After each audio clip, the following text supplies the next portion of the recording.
समस्या है जो कि कर्मचारी धरने पर बैठे हैं? कर्मचारियों की और Haryana power corporation worker union ने समस्याओं का एजेंडा एसडीओ साहब को दिया था। उसको दिए कई महीने बीत चुके हैं। उसके उपरांत भी एसडीओ साहब ने उन पर कोई कार्रवाई नहीं की है, जिससे कर्मचारियों में रोष व्याप्त है और यहाँ धरना देने के लिए मजबूर हैं। तो क्या मांगे हैं उसमें मुख्यतः? उसमें सुरक्षा से संबंधित जो भी उपकरण हैं वो कर्मचारियों को उपलब्ध कराए जाएं, उनके बैठने के लिए, पीने के लिए पानी की व्यवस्था कराई जाए। जो एचकारेन के जो कर्मचारी हैं उनके इलाज के लिए विभाग ने पैसे काट लिए हैं, कई महीने हो चुके हैं, लेकिन उनको उनके जो आश्रित हैं उनको इलाज के लिए कोई भी कहीं भी सुविधा नहीं मिल रही है। मजबूरन वो निजी अस्पतालों में लुटने खुसने को मजबूर हैं।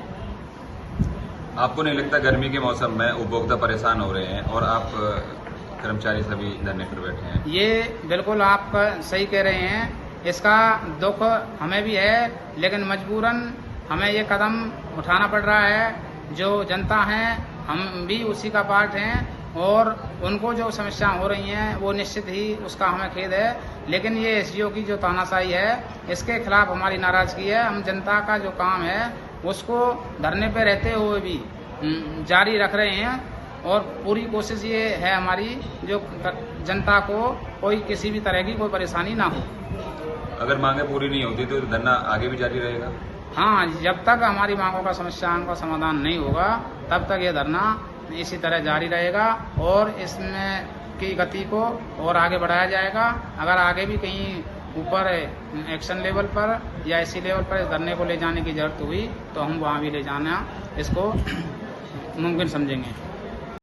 सर, कर्मचारी धरने पर बैठे हैं तो क्या उनकी मांग है और क्या समस्या है उनकी? उनका विशेष तौर पर जो मैं आपका जानकारी में ला दूँ कि मैंने हथीन शहर के अंदर नाइट शिफ्ट चालू की थी, जिसके लिए शिफ्ट पे कर्मचारियों की आवश्यकता थी ड्यूटी पर लगाने के लिए। तो मैंने उनके ऑर्डर किए हैं हथीन शहर के अंदर, ताकि हथीन शहर के अंदर रख रखाव मेंटेनेंस का कार्य भी सुचारू रूप से हो सके और बिजली भी हम सही दे सकें। क्योंकि हमारे यहाँ जैसे जानते हैं आप, ओवरलोडिंग की वजह से कट लगते हैं तो उसकी वजह से थोड़ी समस्या ज़्यादा रहती है, तो लोगों को परेशानी ना हो। लेकिन इन्होंने उसी का मेन मुद्दा उठाया है कि भी उस लाइन पर ट्रांसफ़र क्यों किए गए, जबकि मैंने दोनों यूनियन से एक कर्मचारी एक यूनियन से और 3 कर्मचारी एक यूनियन से, और सभी की सहमति से स्टाफ से देख के बात करके जो एक्स्ट्रा थे वही आदमी मैंने वहाँ लगाए हैं।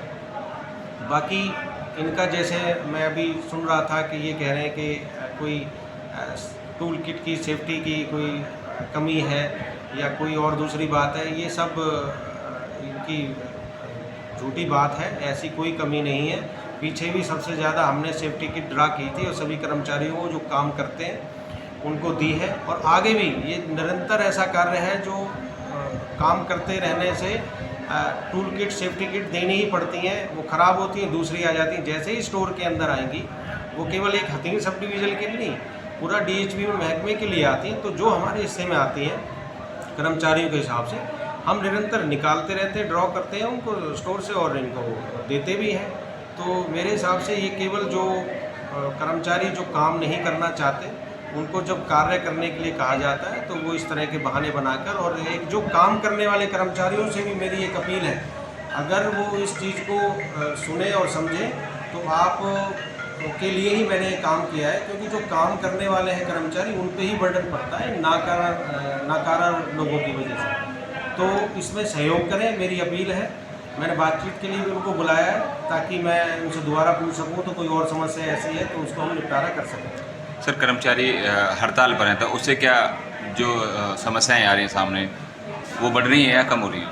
नहीं, देखिए, क्योंकि कर्मचारी ही काम करते हैं और हम तो मॉनिटरिंग मेन करते हैं उसमें। तो अभी एक यूनियन के जो अधीन कर्मचारी हैं वो सभी धरने पर बैठे हैं, बाकी दूसरी यूनियन के कर्मचारी कार्य कर रहे हैं और लोगों को थोड़ी परेशानी तो होती है बिल्कुल, लेकिन हम पूरी परेशानी उनको नहीं होने देंगे। चाहे हमें कितना ही समय लगे, हम सभी कार्य को करेंगे, बिजली को निर्बाध रूप से चलाने की पूरी कोशिश करेंगे।